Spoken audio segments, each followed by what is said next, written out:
नमस्कार शिक्षक साथियों। आज हम लोग सीटेट केंद्रीय शिक्षक पात्रता परीक्षा का मॉडल पेपर हल करने वाले हैं, जिसमें हमने पूरे के पूरे 150 प्रश्नों का समावेश किया है।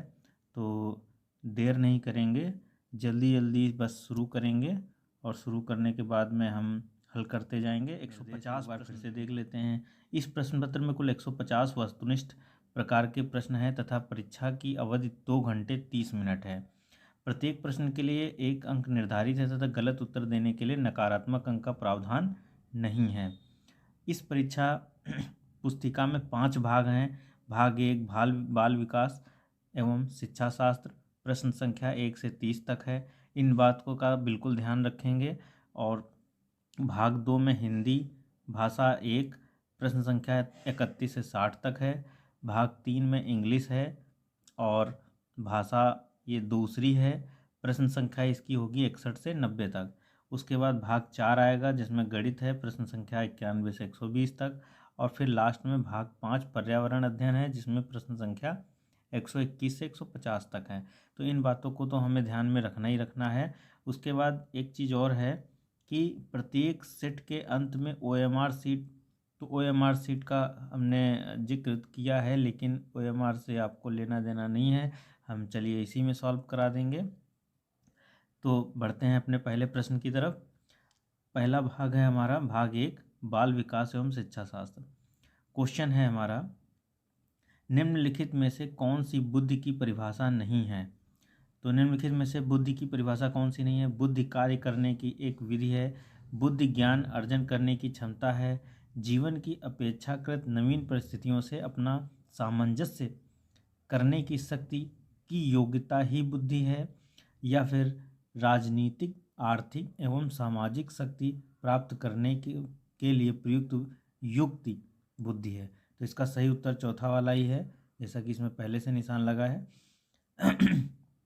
अनुकरण दूसरे व्यक्ति के बाह्य व्यवहार की नकल है। कथन ये किसका है? ये कथन किसका है? ये कथन रेवन का है, या डमविल का है, या रॉस का है, या मैक्यूगल का है? तो इसका सही उत्तर है रेवन का है। जान लेते हैं रेवन के अनुसार अनुकरण दूसरे व्यक्ति के बाह्य व्यवहार की नकल है, ये रेवन का कहना था। बढ़ते हैं अगले प्रश्न की तरफ। अगला प्रश्न है, आप अपनी कक्षा के बच्चों में बौद्धिक विकास में परिपक्वता लाना चाहते हैं। इसके लिए आप निम्न में से किसका चुनाव करेंगे? नंबर 1, बच्चों के समक्ष आने वाली समस्याओं को सुलझाने में उनकी मदद करेंगे। नंबर 2, बच्चों को खूब गृह कार्य देंगे। नंबर 3, बच्चों को कक्ष में चुपचाप बैठने को कहेंगे। या नंबर 4, सभी। तो देखिए तीसरे प्रश्न का उत्तर हमारा हो जाएगा पहला वाला, बच्चों के समक्ष आने वाली समस्याओं को सुलझाने में उनकी मदद करेंगे। अब आप जो है परिपक्वता लाने के लिए बच्चों के समक्ष आने वाली समस्याओं को सुलझाने में उनकी मदद करेंगे, तभी बच्चे अपनी उसमें परिपक्व होंगे। तो उत्तर नंबर पहला सही है। अगला क्वेश्चन है, आपकी कक्षा का एक छात्र कक्षा में काफ़ी बात करता है। आप उसके विषय में पता करते हैं तथा पाते हैं कि वही छात्र अपने घर पर भी बहुत ही कम बात करता है। तो आप उस छात्र के विषय में निम्न में से क्या विचार देंगे? ऑप्शन है, विद्यालय प्रत्येक समय बच्चों को खूब बातें करने का अवसर देता है। शिक्षकों को यह मांग है कि बच्चे विद्यालय में खूब बातें करें। नंबर 3, उस बच्चे को उसका घर पसंद नहीं है। या नंबर 4, उस बच्चे के विचारों में को विद्यालय में मान्यता मिलती है। तो इसका यही उत्तर सही है, चौथे वाले का। देखिए, जब आपकी कक्षा में एक छात्र कक्षा में काफ़ी बातें करता है, आप उसके विषय में पता करते हैं तथा पाते हैं कि वही छात्र घर पे अपने बहुत कम बात करता है, तो इसका तात्पर्य ये है कि विद्यालय में उसकी बातें ज़्यादा सुनी जाती हैं, इसलिए यही वाला सही है। अगला क्वेश्चन है, प्राकृतिक पर्यावरण का प्रभाव अधिगम की दशा को प्रत्यक्ष रूप से प्रभावित करता है, इससे क्या तात्पर्य है? नंबर 1, जलवायु तथा वायुमंडलीय दशाओं का योग बालक की बौद्धिक निष्पत्ति तथा सृजनशीलता पर गहरा प्रभाव डालते हैं। नंबर 2, अधिक ताप तथा आर्द्रता बालकों की मानसिक क्षमता के विकास का घोतक है। और नंबर 3, जलवायु तथा वायुमंडलीय दशाओं के योग का प्रभाव बालकों की मानसिक क्षमता को प्रभावित नहीं करता है। और नंबर 4, इनमें से कोई नहीं। तो इसका सही उत्तर हो जाएगा पहला वाला, जलवायु तथा वायुमंडलीय दशाओं का योग बालक की बौद्धिक निष्पत्ति तथा सृजनशीलता पर गहरा प्रभाव डालते हैं। यही वाला इसका उत्तर सही है। क्वेश्चन नंबर 6 है, आप अपनी कक्षा के एक पिछड़े छात्र में अधिगम की गति को तीव्र करना चाहते हैं जिससे कि वह सामान्य छात्रों की श्रेणी में आ सके। इसके लिए आप निम्न में से क्या उपाय अपनाएंगे? तो इसका सही उत्तर पहला ऑप्शन देख लेते हैं। ऑप्शन है, उत्तम शिक्षण विधियों का प्रयोग करते हुए उस सही दिशा में प्रेषित करेंगे, उसे सही दिशा में प्रेषित करेंगे, या फिर उसके माता पिता से उसकी शिकायत कर देंगे, ये तो बिल्कुल नहीं हो सकता। उसको पूरी कक्षा के समस्त दंडित करेंगे, ये भी गलत है, या उपरोक्त सभी, तो ये भी गलत है। तो छठे का पहला वाला आंसर ही सही है, उत्तम शिक्षण विधियों का प्रयोग करते हुए उसे सही दिशा में प्रेषित करेंगे। क्वेश्चन अगला है, किसी बालक में संवेग आवश्यक है क्योंकि संवेग बालक की संवेगात्मक अनुक्रिया है, बालक की उद्दीप्त अवस्था है जो किसी उद्दीपक के संदर्भ में अनुक्रिया द्वारा व्यक्त की जाती है। नंबर 3, बालक द्वारा किसी विशेष दशा में दिया गया प्रत्युत्तर है, या नंबर 4, बालक के असंगठित व्यवहार को प्रदर्शित करता है। तो इसका सही उत्तर होगा बालक द्वारा किसी विशेष दशा में दिया गया प्रत्युत्तर है। यही इसका सही उत्तर है, बाकी तो गलत है। अगला क्वेश्चन है, एक अध्यापक अपनी शैक्षिक क्रियाओं के अभियोजन के समय जातीय भेद भाव के संदर्भ में अपनी शिक्षण प्रक्रिया में क्या अपनाना चाहिए? तो शिक्षक के लिए अपनाना होगा, देखिए नंबर 1 ऑप्शन है कठोरता, नंबर 2 ऑप्शन है लचीलापन, नंबर 3 न कठोरता और ना ही लचीलापन, और नंबर 4 है कठोरता व लचीलापन दोनों। तो इसका सही उत्तर होगा लचीलापन। सही उत्तर इसका क्या होगा? लचीलापन होगा। क्यों होगा?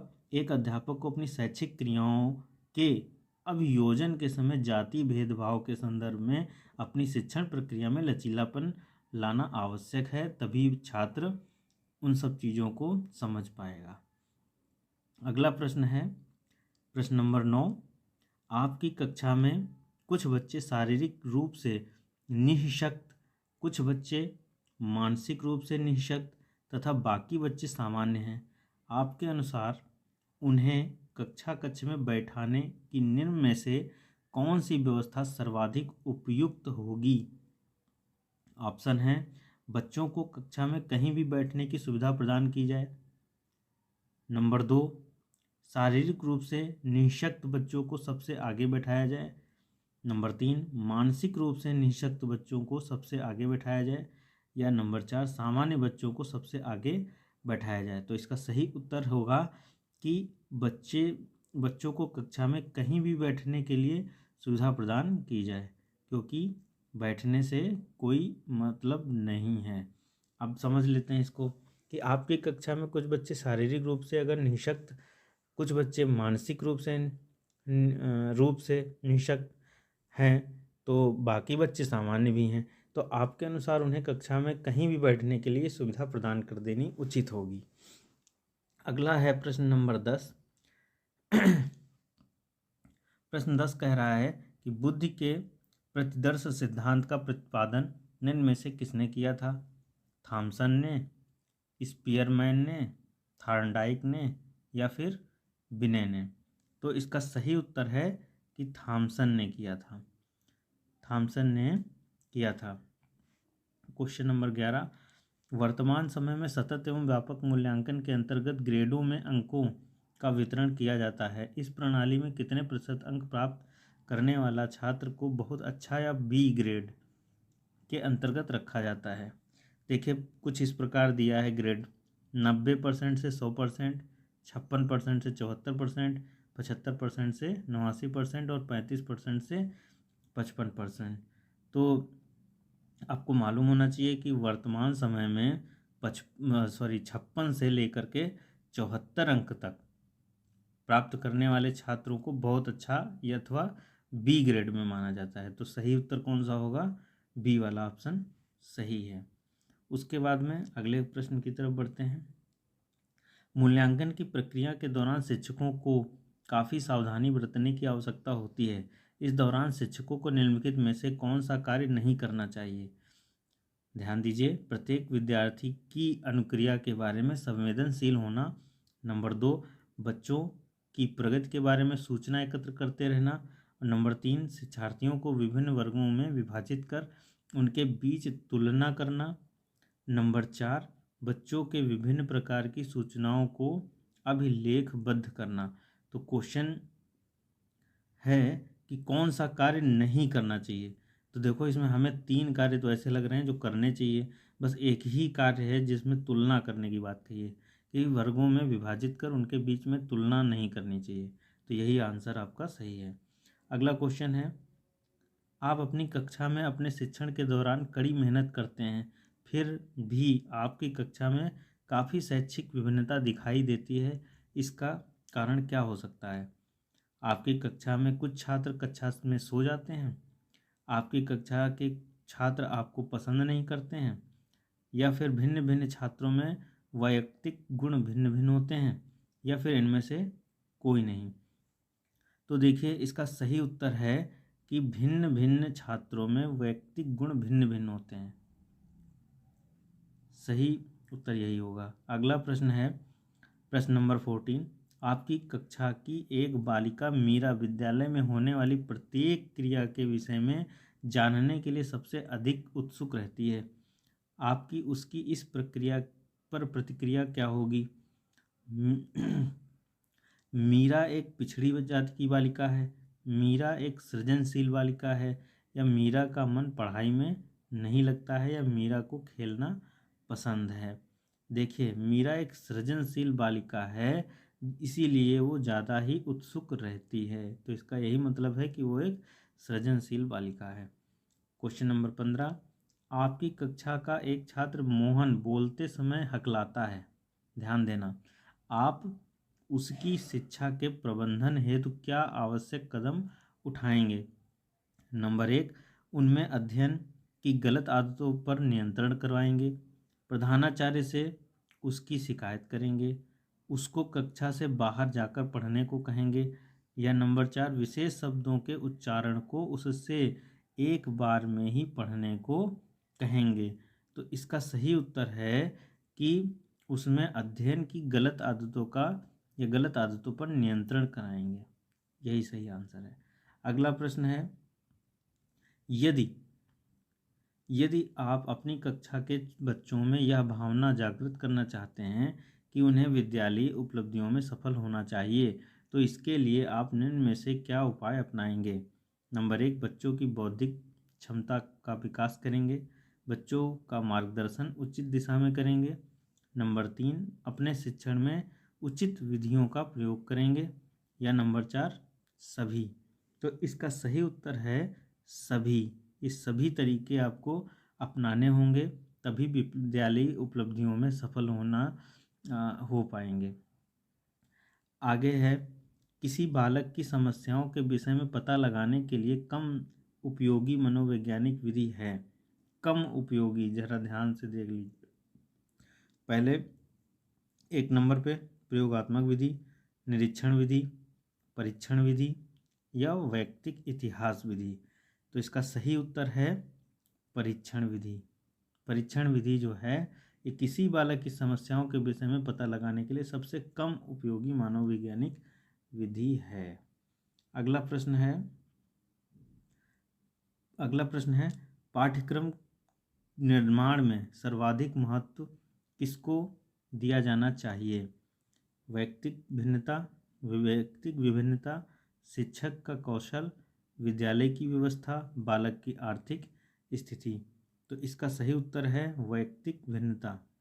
अधिगम के संदर्भ में शिक्षा शास्त्रियों और मनोवैज्ञानिकों ने विविध प्रकार की परिभाषाएं दी हैं। इन परिभाषाओं के अनुसार अधिगम चलने वाली एक निरंतर प्रक्रिया है। तो चलने वाली निरंतर प्रक्रिया है, कब तक चलने वाली निरंतर प्रक्रिया है? क्या जीवन पर्यंत चलने वाली निरंतर प्रक्रिया है, या फिर सिर्फ किशोरावस्था तक सीमित रहती है, या फिर वृद्धावस्था तक सीमित रहती है या फिर युवावस्था तक। तो देखिए ये भी गलत, ये भी गलत, ये भी गलत। सही उत्तर है जीवन पर्यंत चलने वाली प्रक्रिया है।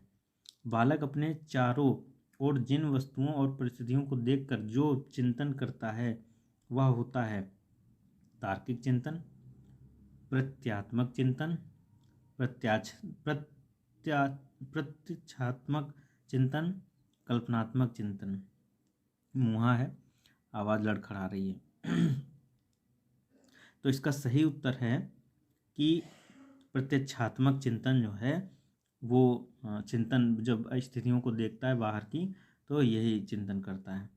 अगला प्रश्न है, आपकी कक्षा में छात्रों के सामाजिकरण में आपकी क्या भूमिका है?